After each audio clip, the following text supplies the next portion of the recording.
अस्सलाम वालेकुम दोस्तों।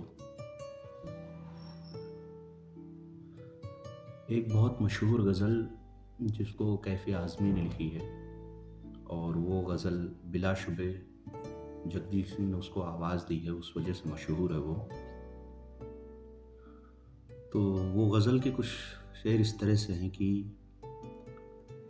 झुकी झुकी सी नज़र बेकरार है कि नहीं,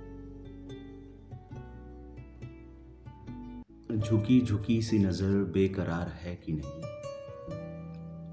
दबा दबा सही दिल में प्यार है कि नहीं। तू अपने दिल की जवां धड़कनों को गिन के बता, तू अपने दिल की जवां धड़कनों को गिन के बता, मेरी तरह तेरा दिल बेकरार है कि नहीं। वो पल कि जिसमें मोहब्बत जवान होती है, वो पल कि जिसमें मोहब्बत जवान होती है, उस एक पल का तुझे इंतजार है कि नहीं,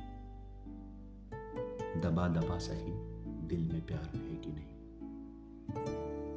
तेरी उम्मीद पे जो ठुकरा रहा हूं दुनिया को, कितना ही खूबसूरत शेर है ये कि तेरी उम्मीद पे जो ठुकरा रहा हूं दुनिया को, तुझे भी अपने पे ये एतबार है कि नहीं, तुझे भी अपने पे ये एतबार है कि नहीं, झुकी झुकी सी नजर को बेकरार है कि नहीं, दबा दबा सही दिल में प्यार है कि नहीं। बहुत शुक्रिया दोस्तों।